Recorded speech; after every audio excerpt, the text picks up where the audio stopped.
Hello. Hello. Hi, Sunny. This is our 10th time trying to record this episode. I cannot believe you can't get your shit together, but I'm happy to be back. Hi. My apologies. Hi. So, how's it going? I hear that you're doing pretty good. Yeah, honestly, it is so nice. I work in a school capacity. We are out for summer. I am, for the first time in a long, long time, feeling not overly stressed. Life is good. Yeah, just like doing things that I want to, like working out a little bit, practicing some guitar, doing fun things. So yeah, life is really good for me right now. Maybe peak. Oh my god, I'm really happy for you. You really are thriving. Go off, queen. Pop off, sis. So, Thank you. I'm doing good too. I definitely don't work in a school capacity because I don't have the patience. I don't have, I think, a tenth of the patience that you have, so I couldn't do that. But kudos to you, truly. I wanted to bring something up that you might already know, maybe not, because you're kind of a stan. But did you hear that Lord put out a new song? I did. I actually haven't listened to it yet, but I just heard like literally an hour ago. Yeah, because like just came out. Yeah. How did you hear? I wonder. Like, do you have like Twitter notifications turned on in your phone for Lord? No, honestly, my boyfriend here told me about it. So, Wow, the true stan. Anyway, I listened to it. I'm not gonna spoil anything. You should watch the video alongside the song. But yes, I will. I want to yeah, see if yeah. she like I just feel like Olivia Rodrigo, love her first of all, but Driver's License definitely was like a Lorde retake, you know? It was like Um, a Lord like reject from her previous album. yeah, literally. So, yeah, I'm curious to see what Lorde puts out and whether it parallels that at all. I'm so sorry, my dog is like a little piece of shit, but yeah. That's fine. That's fine. They can join in. Hi, special guest, Sunny's dog. So anyway, there's that. That's going on in entertainment. Hot news. I also wanted to talk about. I don't know if you have Apple Music, but I do because I'm a classist. And there's this new feature came out on it called spatial audio. It's also called like Dolby audio, basically, and it's like a live performance in your ears. Like the audio feels really like dynamic and whatnot. And have you heard this or have you heard about it? I haven't, but I think I've done something similar with like I think it's called 8D audio or something where it goes around in your headphones so that it sounds like it's coming from like behind you in different places. Yeah, this is very similar to AD audio. Very very similar.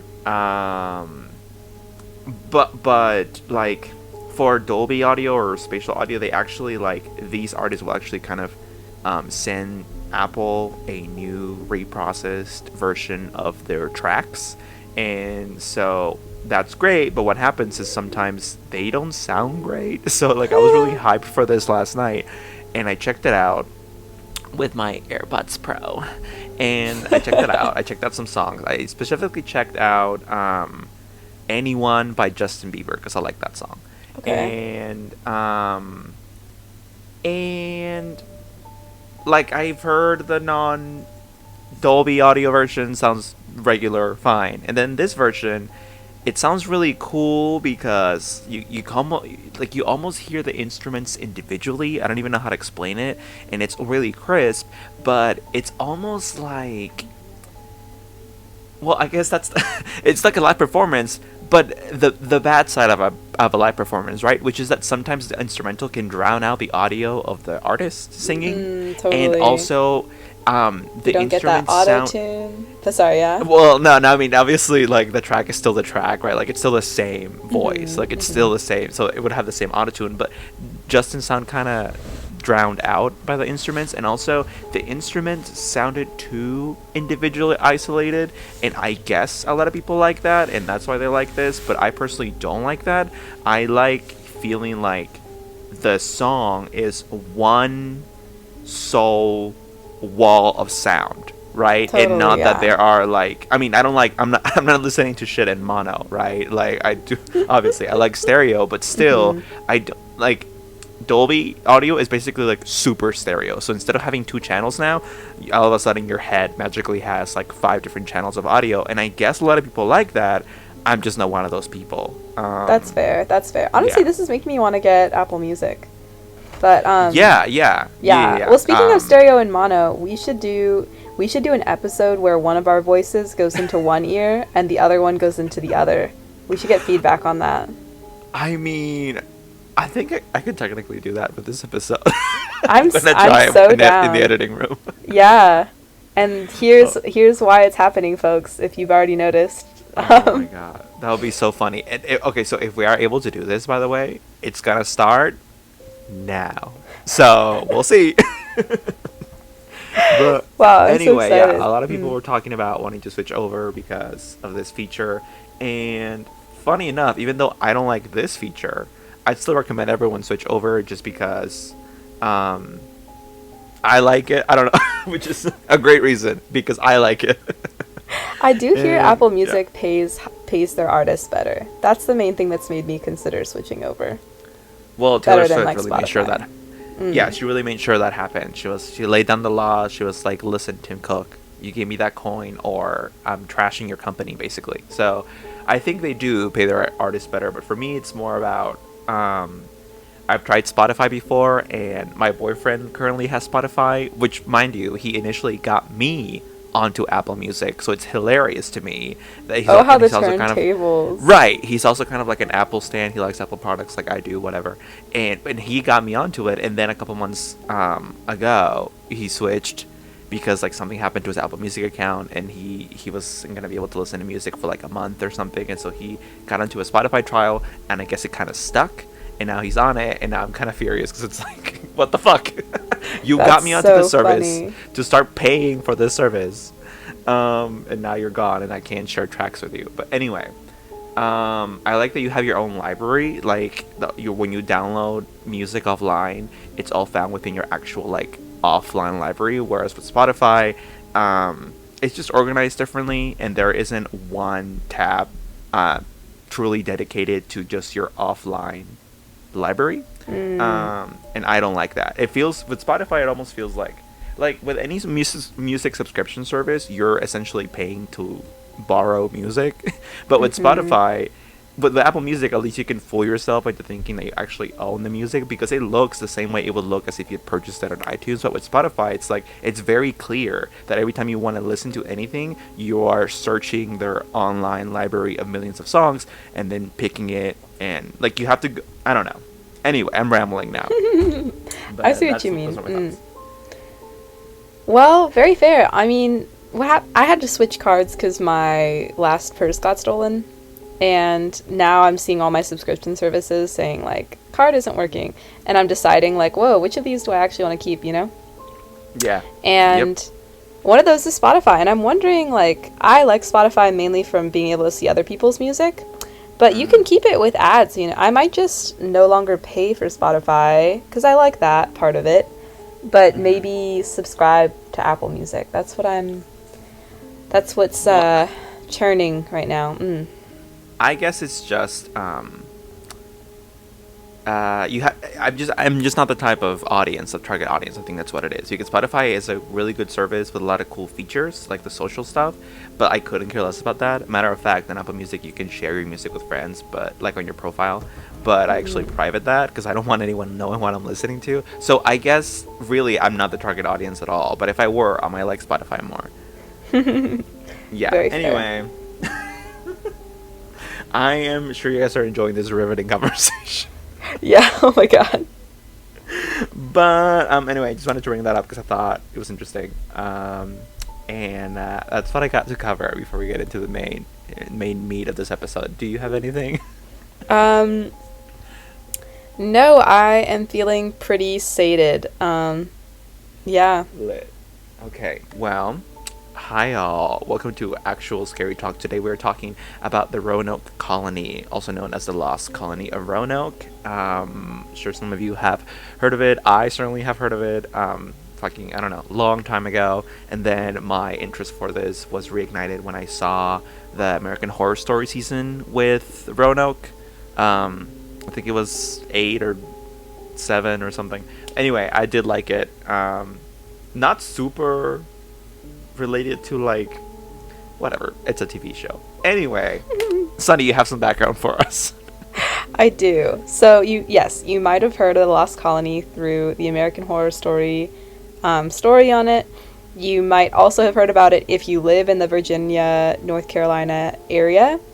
Or maybe you've just heard about it because you're a history buff or like an unsolved mysteries nerd. But if you have not heard about it, we're about to explore this today. So envision this, the Outer Banks. Not the TV show, although it is where the TV show is located.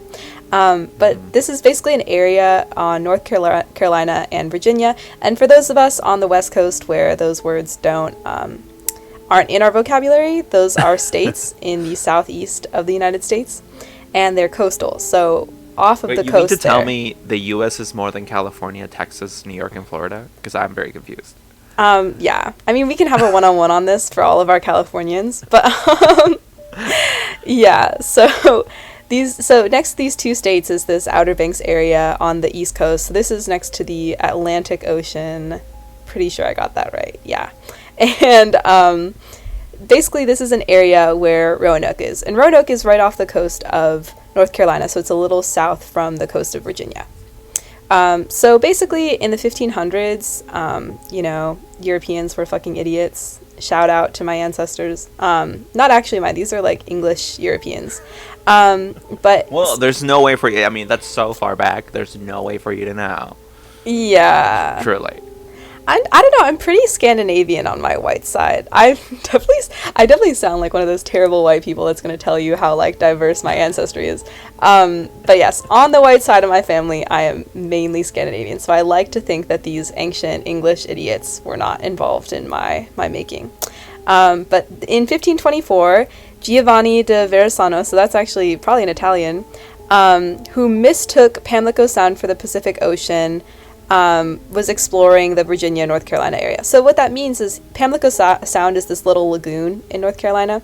So he basically hit land on America, went inland, I don't know, 100, 200 miles, something like that, hit a lagoon that was really wide and said, oh my god, we just crossed the North American continent. This is now the Pacific Ocean. We're about to hit China. Can you envision this, Andre?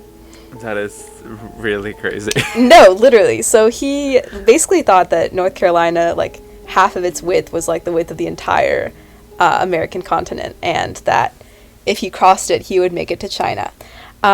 So at this point, he, calls it back to England, and France. He says, hey, you can make a lot of money if you pay me to explore this more because I can take you straight to China through here.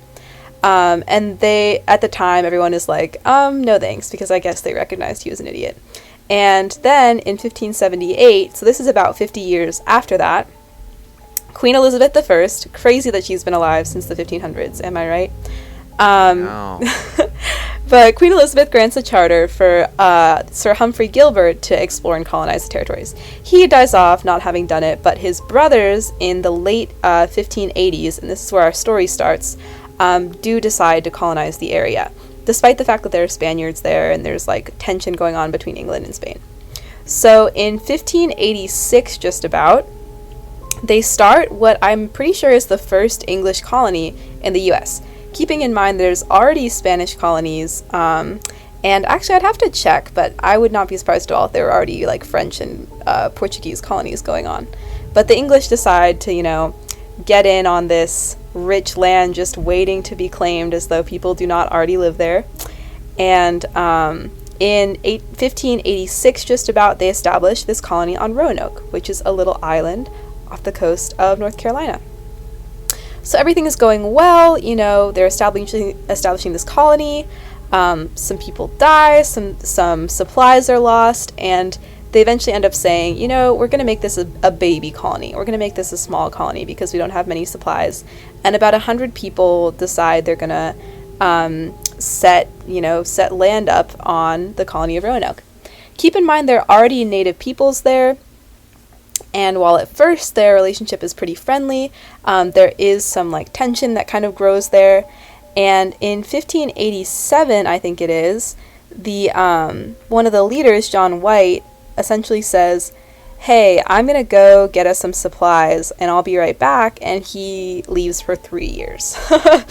All He goes right. back to England, yeah.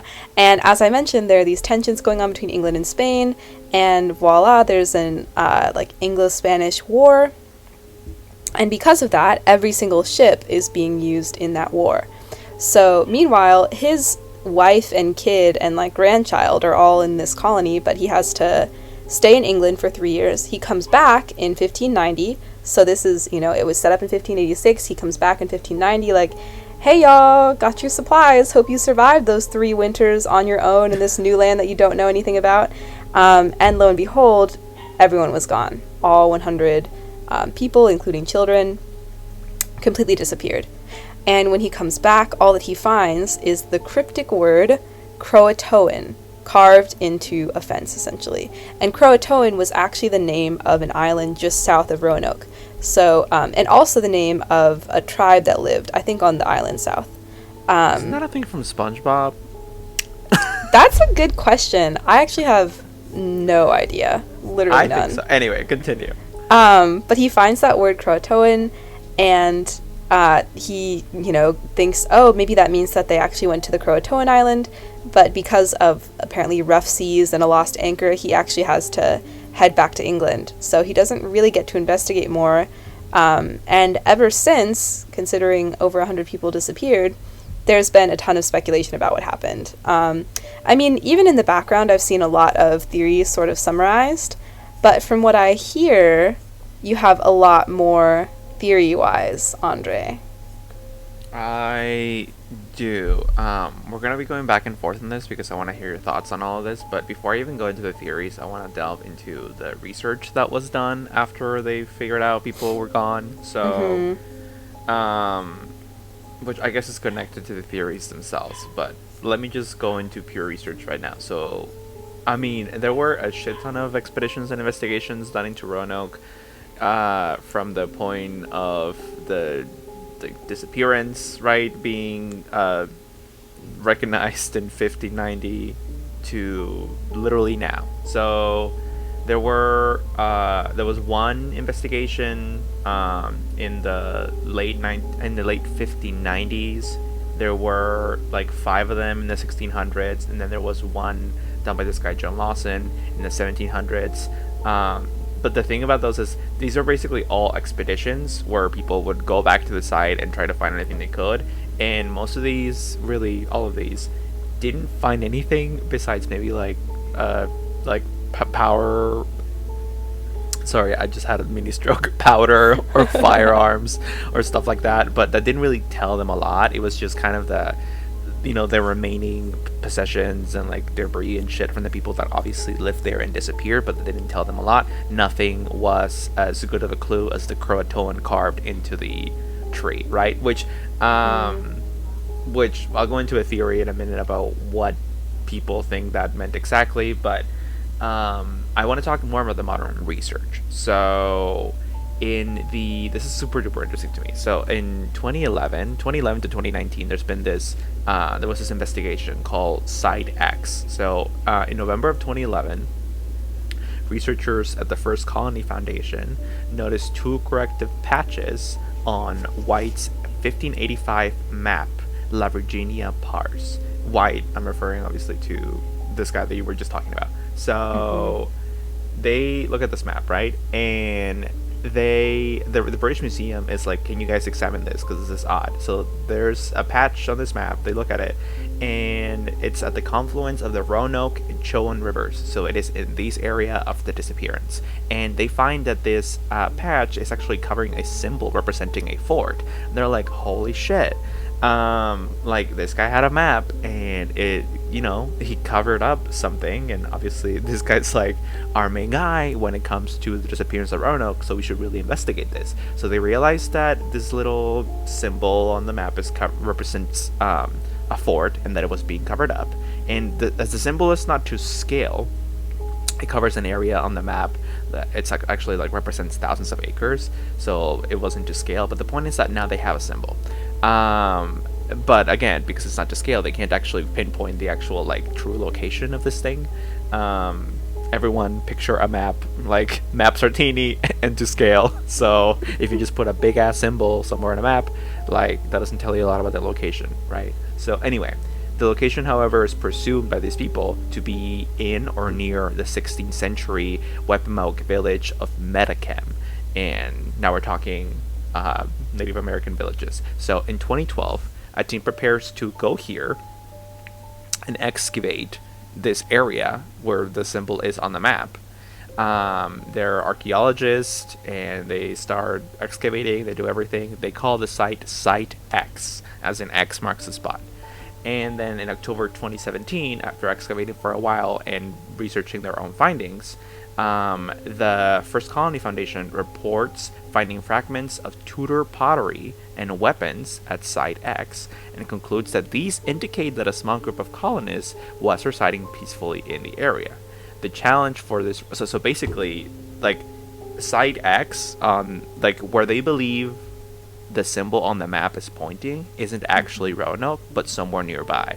And so they go there and they excavate, and they find stuff from the time period, which indicates that there are people living there. And so this is lending to this foundation's theory that, oh, you know what, it looks like maybe they just moved somewhere else, which isn't the most popular theory, mind you, as far as the disappearance. The most popular theory, which I'll go into in a minute, is that they assimilated into the local Native American tribes. But this foundation is basically trying to prove that no, they didn't. They just moved somewhere else, somewhat close to where Roanoke was, because there were maybe better conditions there or more resources. So anyway, they, again, report finding fragments of shit from the time, basically, that suggest that there were people living there.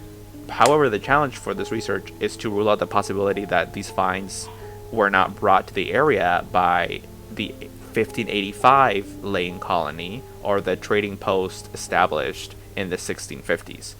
And then, so basically, because there were people in this area before the Roanoke, like the second Roanoke establishment took place, like, they have to rule out that these belongings belonged to those earlier people. Because otherwise, you know what I mean? Like, it could just be from those earlier people, and it's not mysterious at all. Like, Yeah. so that's the problem. In 2019, the foundation announced plans to expand the research into land that has been donated to North Carolina as Salmon Creek State Natural Area. 2019. I can't believe they're still investigating that. This is Me literally neither. like, I just feel like, you know, if you're not going to find a lost child, or if your likeliness of finding a lost child goes down after 48 hours, what is the likeliness of finding a lost colony, when it has been 400 years? Just wondering. Just putting that out there. Oh my god. Food for thought. Well, listen. If white people put their mind to something that involves white people being missing, they will find those white people. Let me just tell you. Oh Okay, my god. so And that's on Queen Elizabeth. So now this is another project trying to find this, basically. And this one goes from 2005 to 2019, so still very current. So since 2005, computer scientist Roberta Estes has founded several organizations. You're not going to believe how they're trying to find these people now. It's no longer digging. It's no longer... Several organizations have been founded by this woman for DNA analysis and genealogical research. So they're trying to do genetic analysis in order to find these people. Dude, how what? exactly, how you might ask? How is this, like, so... Yeah. Yeah? So this woman, basically, her interest in the disappearance of the colony,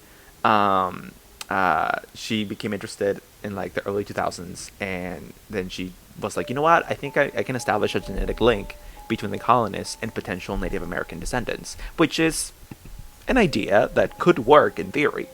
And so then what does she do? She starts examining autosomal DNA, but then she finds out that for this purpose that's actually unreliable, because very little of the colonist genetic material would have remained after 5 or 6 generations, and that is the kind of DNA that you get with girl, autosomal. we're like 20 generations out. Like...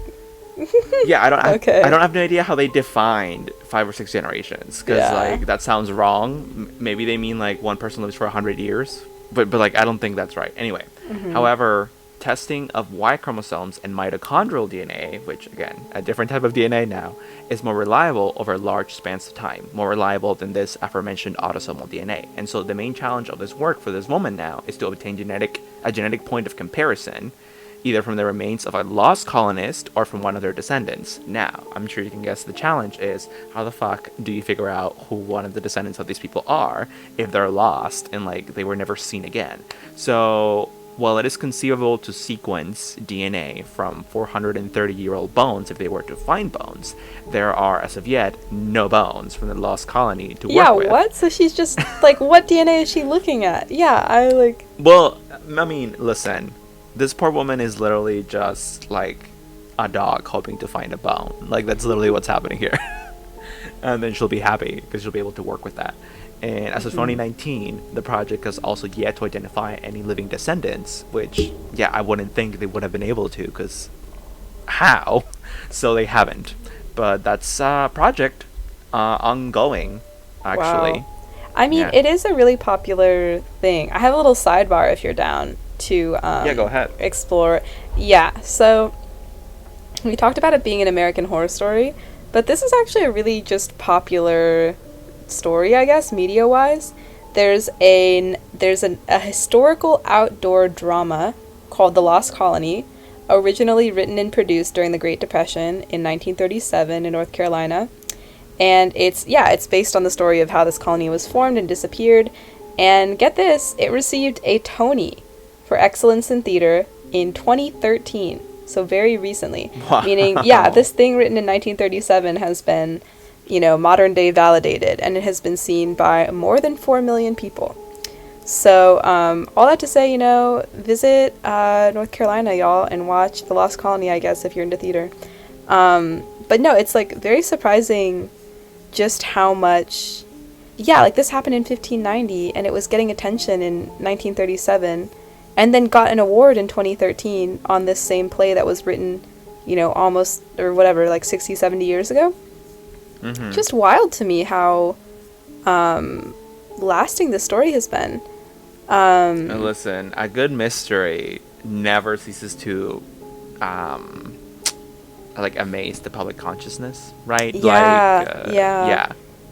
I guess what I this think is it some is. very, like, curiosity killed the cat, except, for humans type Right. stuff. Although, to but be yeah. fair, I mean, it's pretty extraordinary, even within the context of urban legends and whatnot, because I think this is the oldest one I can think of. I mean, I don't really know if it's an urban legend. It's not. It's just a mystery, but, like, it's like a spooky mystery. And so it almost, I don't know, like, I'd almost classify it as an urban legend, and if you do classify it as that, like, oh, the people disappeared, why? Who knows? Then it is probably the oldest. Like, the only other one I could think of would be, like, La Llorona, which isn't nearly as old, or, like, Bloody Mary, which isn't nearly as old. The origins of the story, I mean, are nearly as old, right? Because for Bloody Mary, it would still be, like, Elizabethan times, because people think, like, oh, she used to be Mary, Queen of Scots. It's like a whole fucking thing. But even then, even that would have happened slightly after 1590. So when she was beheaded. So It's just it is surprising how deep of an impact this has had on, like, I don't know, the collective consciousness or media. Dang, I had another thought, but it has truly escaped me. Maybe it will come back. The lost thought of Sunny. Anyway, wait, I have it. Sorry. Yeah. My thought was just that, like, I guess I didn't really see the mystery of it. It's like, okay, this new colony comes to this place they've never been. They're left there for 3 years without any new supplies coming in, which they're expecting to come in. And then lo and behold, when you come back, they're gone. Like, I think it's weird they couldn't find the bones or, like, clear grave sites. But it's literally, like, it could have been disease. It could have been them not living through winter or being able to scrape up enough food. It's like the possibilities for them having just died are many. Yeah, in my mind. but no, Sunny, because, like, it was only 3. Like, okay, the guy comes back 3 years after the colony is reestablished. They didn't die immediately. They probably, if they did all die, it probably took him, let's say, I don't know, 6 months to a year to die. If they really truly ran out of food, really soon after the colony was reestablished. Okay, Mm-hmm. so you have 2 to 2.5 years for these dead bodies to be like taken up by the earth and completely covered if you indeed aren't able to find any bones, which they weren't able to find anything.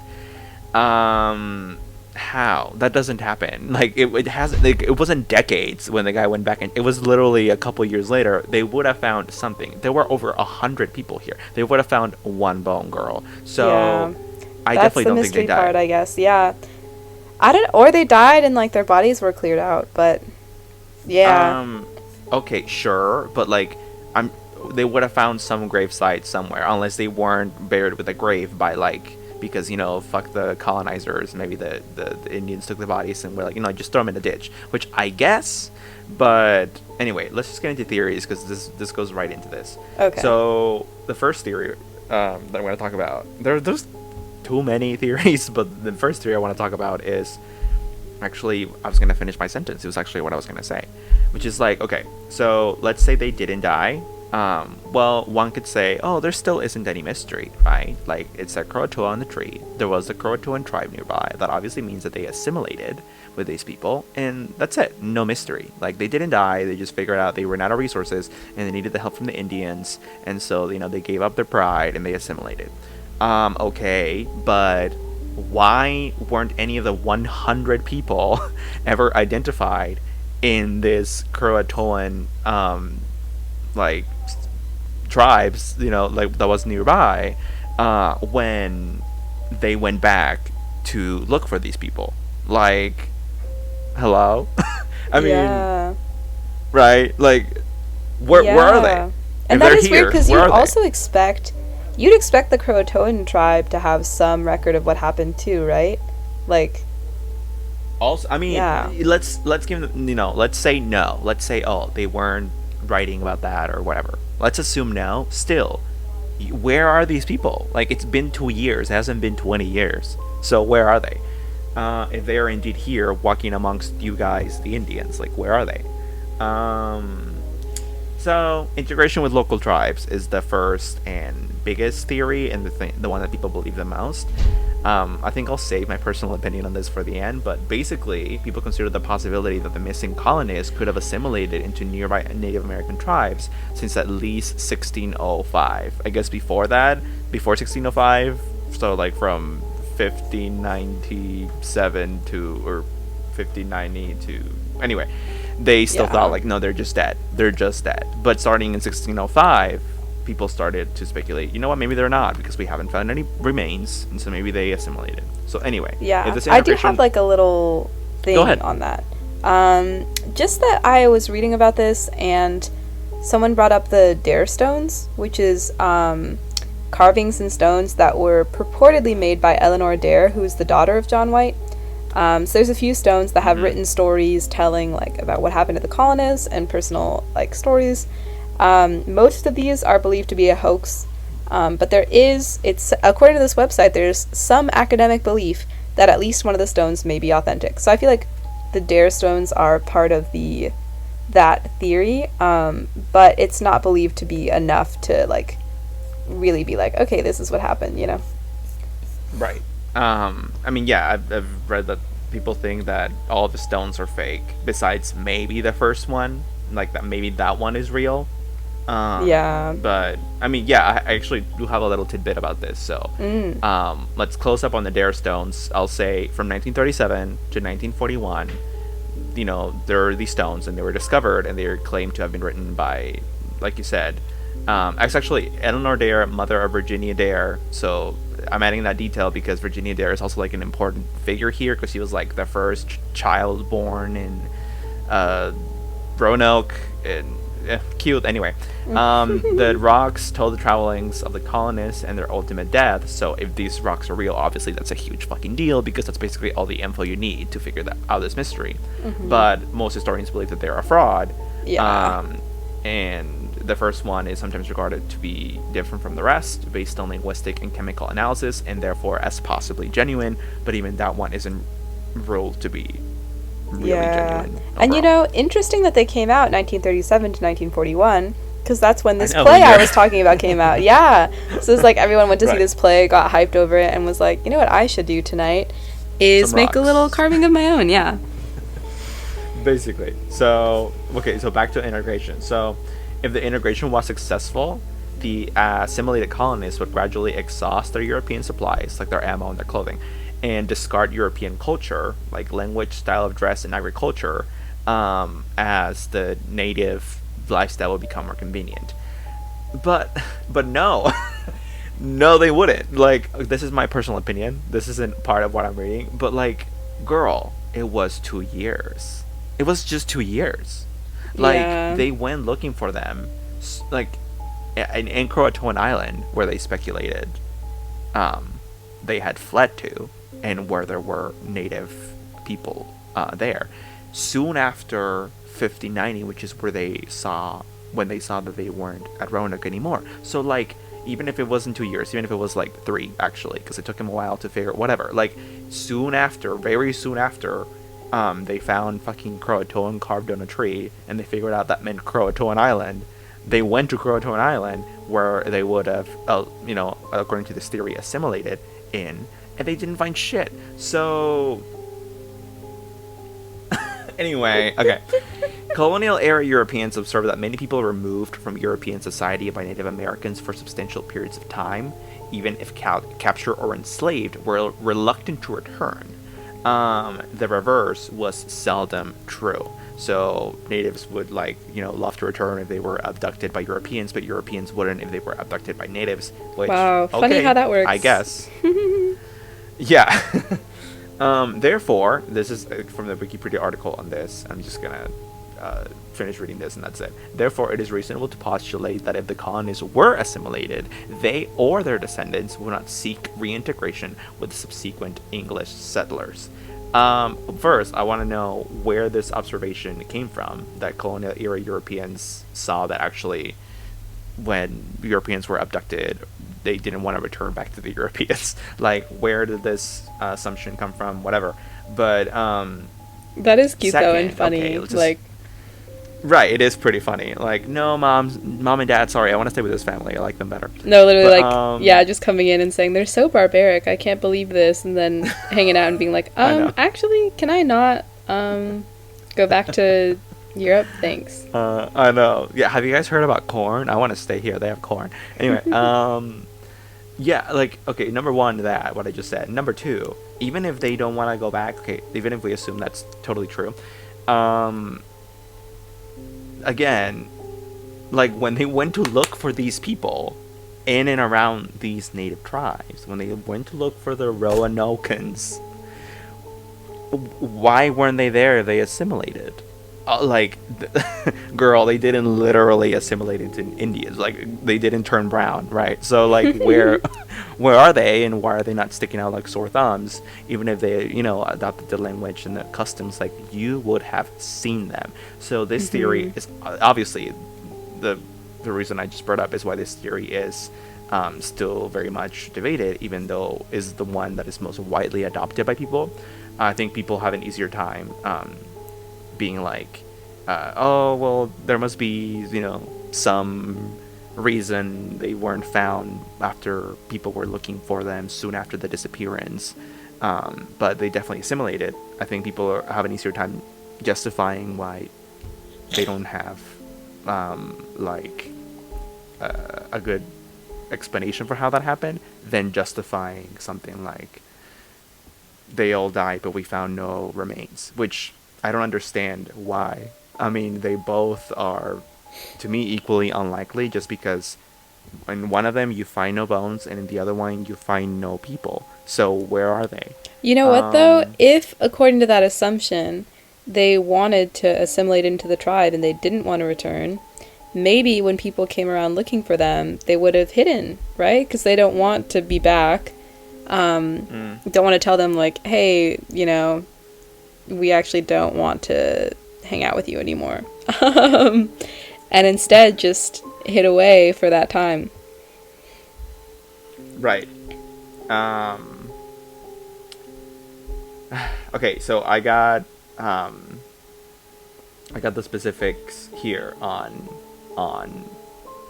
when they were first looked for after the disappearance. So Mm. White comes back in 1590. So after living them for 3 years, he's like, oh my god, they're gone. And then in 1595, Walter Raleigh, Walter Raleigh, I should say. I think that's how it's pronounced. He was like a. Have you ever heard of him? So Walter Raleigh, he was like a big deal back then. He was like an Yeah, English statesman. he was given the governorship of Virginia or whatever. Yeah, he was an explorer and he was like important back in the Elizabethan era. Anyway, this guy, he did a transatlantic voyage in 1595. It was his first one, and he actually claimed to be in search of the lost colonists. So we can assume that was at least the very first time that they were looked for somewhere in the area. I thought that John White, I guess I was wrong. I thought that John White, after he saw that they were gone, had looked for them, but apparently not.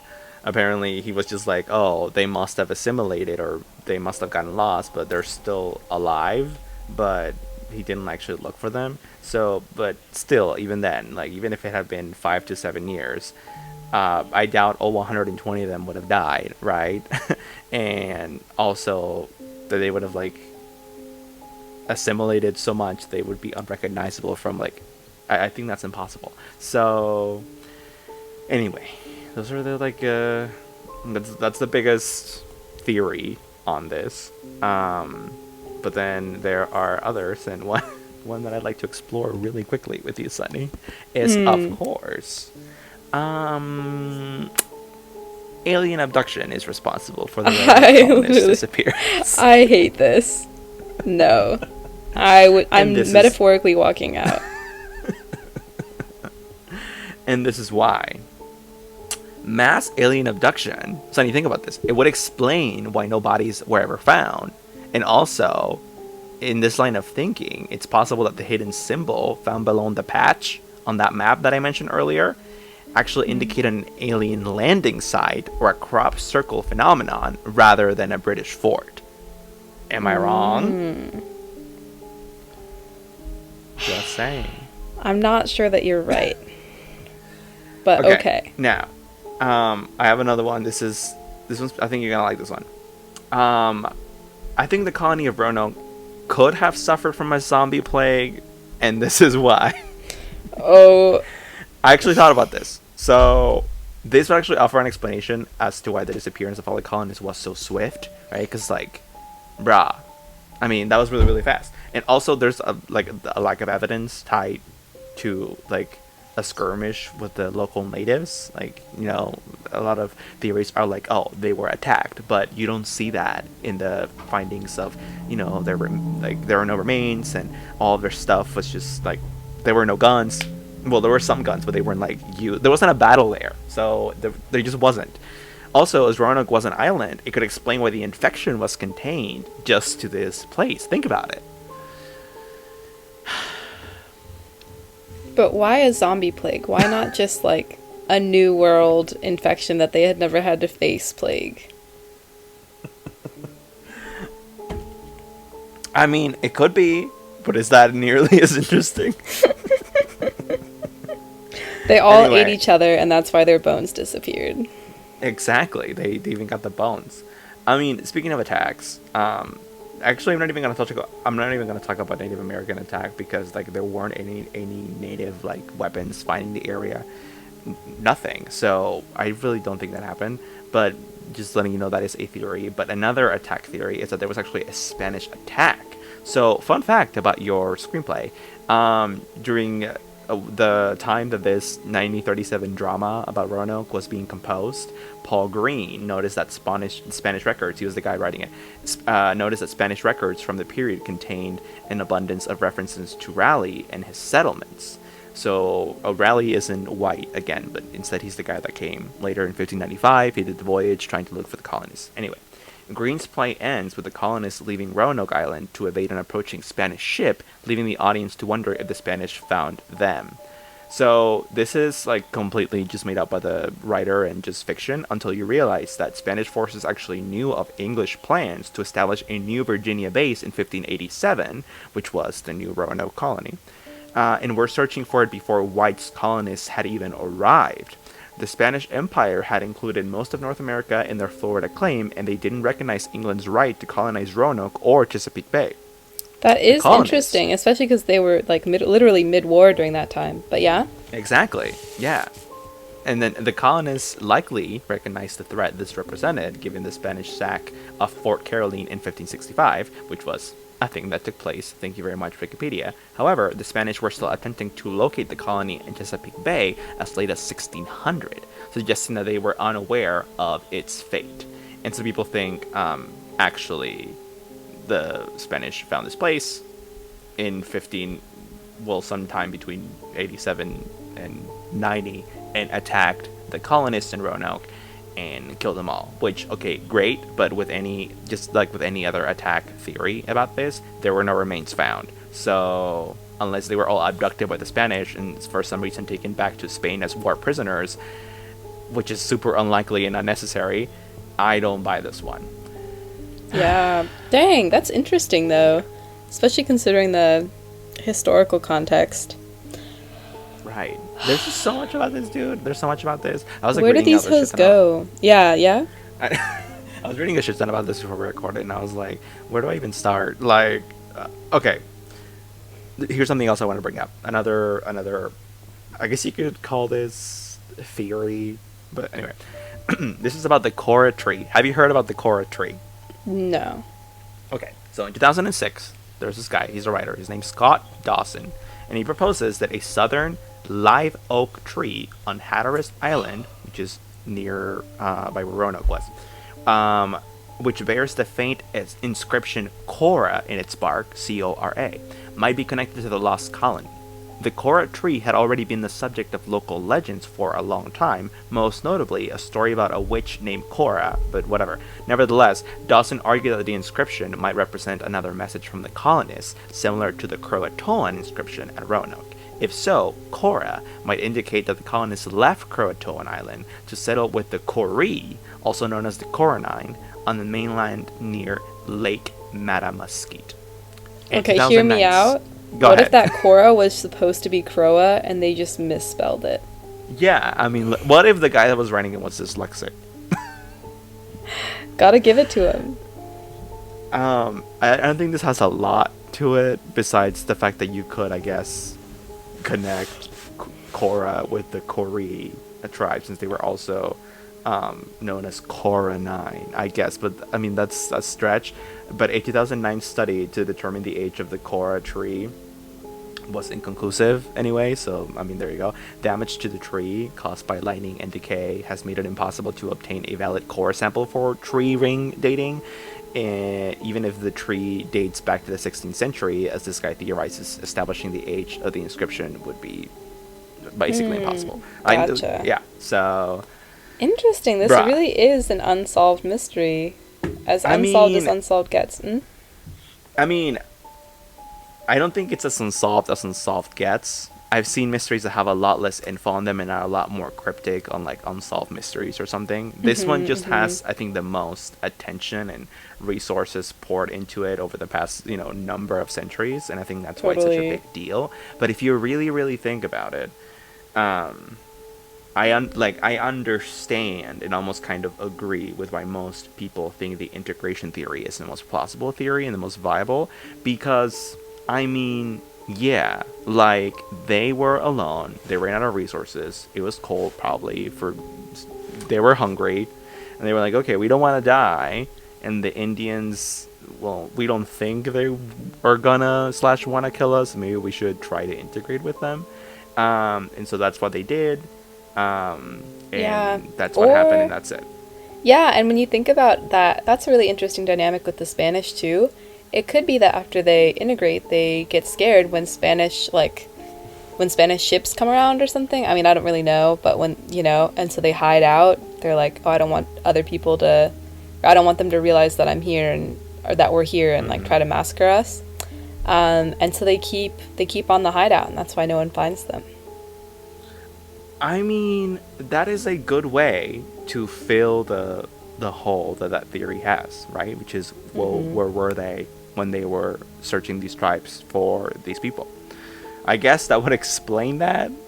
Um, I mean, something else that could explain that was that the record, like that very travel that I mentioned, that very voyage that Walter Raleigh did in 1595 looking for the colonists, that thing itself Mm-hmm. is disputed as having happened, or it did happen, but Raleigh was actually lying about um, looking for the colonists, and he was actually looking for El Dorado. Like a lot of people think that that's actually what it was, and so there's a chance that I'm completely wrong about these people having been looked for soon after the disappearance. It could actually have been 20 years. It really could have been a longer time than just Mm. very soon after. And if that is the case, then that would allow for more time for the initial colonists to die. And if they did have children, you'd have a hard time identifying those children, as because if they had them with the natives, they wouldn't look fully white, right? So I Mm-hmm. guess that would also explain how, when people went to look for them, whenever they finally went to look for them, why maybe that's why they didn't find them. Yeah. Um, It is interesting when you think about DNA stuff. I guess I've realized, if you could see in someone's DNA that they had like Roanoke native ancestry from 430 years ago and English ancestry that dates back to that exact same time, I guess that could give you some kind of clue. yeah, Um, but like not. I mean, I'm sure a ton of white people have ancestry that goes back to English people who lived in the 16th century. But like that's not gonna hmm like you know what I mean? Like a DNA test isn't gonna tell you like, oh yeah, I was from Roanoke. Like no. Yeah, yeah. But maybe, I mean, if there's native DNA from that exact same time, that's like specific to the. I mean, that's the thing. I don't know how detailed the DNA analysis gets, Uh but huh. if they can like pinpoint what that island's like tribe DNA was, that could be I guess you're right. interesting. Yeah, but yeah, that's like a very funny. Wow, people are so into this. This is I know. yeah. Well, good luck to Roberta Estes, the computer scientist that I told you that is trying to find a Love bone. that for Good her. luck to Please her. just keep on your search, Roberta. The last thing I'll say about integration, which I guess is what I'm gonna go with as the one that I believe in, even though I still think it has some kind of fundamental flaws. And the last thing about it is that there is there is local folklore, right, in the Virginia and North Carolina area about natives being observed to have had blue eyes and blonde hair, some of them, like kids, not long after the disappearance of the colony. And that has kind of been passed down, as oral tradition for a long ass time. Hmm. So that's something. And if indeed that's true, well then that's a very clear sign that there was like intermingling there, and that most likely the colonists just assimilated. Yeah, very interesting. I'm curious about, Punnett Square time. Also, as a mixed race person, you can't see it, but I'm doing a little hair flip. Um, if it's like a white person and a native person having a child, the likeliness of the child having like light blue eyes and whatnot, very low. And I get like a generation later, or maybe if Mm-hmm. it's just Mm-hmm. like a white kid before there's been um, intermixing. That feels like such a shitty way to say it. Well, But then maybe. But so yeah, that like, feels like yeah. kind of exaggerated. But yeah. I mean, so either they were lying and this like oral tradition, urban legend is not real, or hmm it is real. And if it is real, like I get what you're saying, but also what other way would you be able to explain it? Albinism? That's super rare in any population. Yeah, So yeah. yeah. That's a fair Um. point. Yeah. Anyway, that's all I got. I would just think there would be more record like somewhere. Right? Like even oral tradition through the Roanoke tribe. But then again, I mean, Yeah. No, so many I natives died wouldn't. with everything that went on, but no. No, I wouldn't think there would be more written record, just because these people weren't there weren't a lot of people in this community. It was literally like 100 people.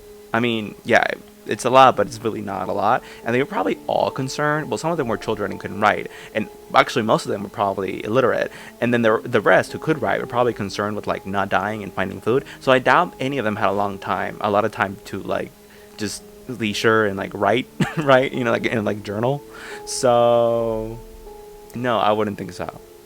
I guess. I don't know. I would think that like folks in the tribe would like pass on to their kids, you know, like, oh yeah, that one time we had to take in literally 100 random colonizers at once. You know, like, wouldn't that make enough of an impact to leave some kind of story that would be passed down? I guess you're right. And so maybe actually a ton of them did die and were buried by the natives alongside the remaining colonists, and only like 25 of them actually assimilated, and so that wouldn't actually be that big of a story or whatever. Or maybe whatever Yeah. tribe they were Maybe. with Yeah. didn't keep written records or didn't write or whatever. And they liked it there so much that they hid out when people searched for them. And that's our full Right. theory, folks. So That's our full theory. We solved it. you're welcome. Unsolved But mystery really, solved. I mean, really, it was a mass alien abduction. Yeah, I mean, I think my reasoning is pretty sharp and clean, so I think that's what it was. But anyway, y'all, we hope you liked this episode. If you did, do let us know. But I was literally about to say liking and subscribing. You can do that, bitch. This is a podcast. Let us know by fucking letting us know, I guess. Send us a comment or whatever. We are on Instagram at Talk Scary, also Twitter at Talk Scary, and on Facebook at Scary Talk. And next episode is episode 98. So we literally have 3 episodes left for this one. If you I'm have gonna suggestions cry. for like, I know, cry, bitch, cry. If you have last minute suggestions for episode topics that you'd like us to, we don't really need ideas because like, if anything, at this point we have more ideas than we can cover in 3 episodes. But like, if you have a suggestion for something that you really want us to cover, and we think it's really good, we might consider it. So send it our way. And get ready for the last fucking 3 episodes, dude. It's gonna be lit. Yeah, I'm super excited. I love how you make our standards sound so high. Like, Well, send it in, I we'll mean, consider it, you know, like I we're don't like know about you, Harvard looking at but applications, you know. well, I did struggle to like finalize on the last number of episodes, like what I thought were really good ideas, and because there's a lot we could still cover, but yeah, I You know, we want to to maintain the quality. basically. And like, you know, when you proposed Roanoke, I was like, I really like that. I remember like being really spooked by like the season of American Horror Story when I watched it, so there's something. And I think this mystery is fucking awesome. I mean, it's crazy, right, that like we know so little. But Yeah. anyway, that was our episode. Yeah, y'all out there, take care. We will talk to you very soon. And anything else, Sunny? No, thank you for listening. Alrighty. Don't get abducted by the Spanish/natives and Croatoa, I guess. Good night, y'all. Bye.